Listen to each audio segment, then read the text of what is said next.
बहू बनी ड्राइवर। मंजित की शादी रोहन से होती है। रोहन को नशे की बुरी लत लगी होती है।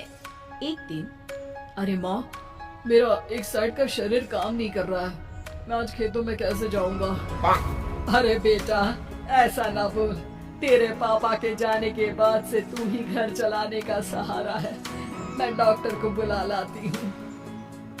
देखिए बहन जी, रोहन के शरीर के एक साइड में लकवा है। अब वो कभी ट्रैक्टर नहीं चला पाएगा। घर में मनहूसियत का माहौल हो जाता है। लीजिए माँ जी, रोटी खा लीजिए। अरे बेटा, मुझे तो भविष्य की चिंता हो रही है। मेरा एक ही बेटा है और वो भी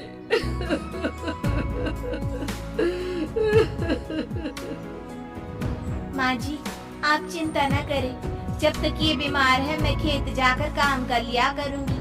वैसे भी नशे के कारण इनका शरीर काफी कमजोर हो गया है। अगले दिन मंजीत खेत में जाकर काम कर शाम को घर लौटती है। ये ले बेटा, पानी पी ले। कैसा रहा काम का पहला दिन? माँ जी, काम तो ठीक है, लेकिन मैं अगर ट्रैक्टर चलाना सीख लूँ ना तो काम और भी आसान हो जाएगा। अरे बेटा, दुनिया क्या कहेगी कि औरत होकर ट्रैक्टर चला रही है? माँ जी, या तो हम दुनिया देख ले या अपना घर, कोई बात नहीं। जब ये ठीक हो जाएंगे तो सब ठीक हो जाएगा। अरे बहू, जरा बाहर तो आना। जी माँ जी। बहू, तेरे मामा जी आए हैं, तूने बुलाया था ना? हाँ माँ जी, वो मामा जी ना आज से मुझे ट्रैक्टर चलाना सीख। मंजीत मामा से ट्रैक्टर चलाना सीखती है। वो मन लगाकर खेतों में काम करती है।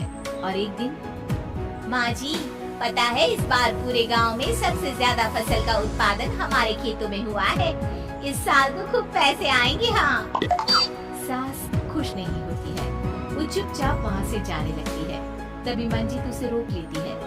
क्या हुआ माँ जी, आपको खुशी नहीं हुई? बेटा, आज डॉक्टर साहब बोल रहे थे कि रोहन के ठीक होने के लिए 5 लाख रुपए की जरूरत है। समझ नहीं आ रहा क्या करूं। मंजीत शांत हो जाती है। अगले दिन सास मंजीत के पास आती है। बेटा, ये मेरे गहने हैं। इसे अपने गहनों के साथ जोड़कर सुनार को दिया। जितने पैसे हो लिया, डॉक्टर को आज ही देने हैं। मंजीत अपने गहने और सास के गहनों को लेकर दुकान में बेचकर पैसे लेकर घर आ जाती है। माँ जी, सिर्फ 3 लाख रुपए का ही इंतजाम हो पाया है। बाकी के पैसे कैसे आएंगे? बेटा, अब तो एक ही चारा है, हमें जमीन भी बेचनी पड़ेगी। माँ, खेत बेच देंगी तो खाएंगी क्या? अरे बेटा, कोई दूसरा चारा भी तो नहीं है। रोहन ठीक हो जाए तो वो मेहनत करके इससे भी बड़ी जमीन ले लेगा। सास बहू मिलकर खेत भी बेच देते हैं। अब पूरे पैसे लेकर सास डॉक्टर के पास जाती है। डॉक्टर साहब, ये लीजिए सारे पैसे, बस किसी तरह मेरे बेटे को ठीक कर दीजिए। आपका बेटा ठीक हो जाएगा, लेकिन 6 महीने का समय लगेगा।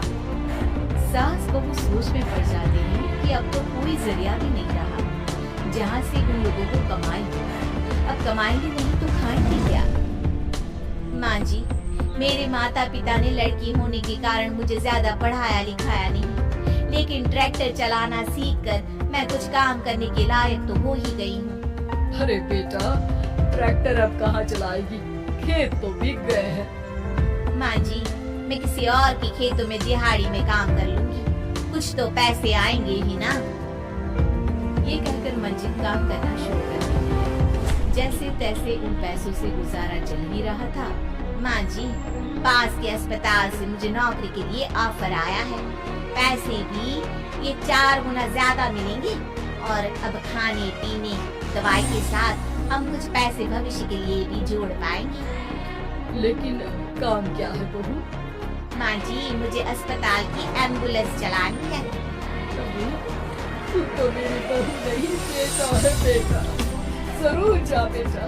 और हाँ, तूने पूरे गांव में एक मिसाल कायम कर दिया कि हर काम हर कोई कर सकता है। उनके लिए लड़की या लड़का होने की कोई जरूरत नहीं। मंजीत मन लगाकर काम करना शुरू कर देती है। आगे जाकर वो खुद का एम्बुलेंस भी खरीद लेती है और अब तो उसका पति भी ठीक हो जाता है और सब पहले से भी ज्यादा खुशहाल जिंदगी जी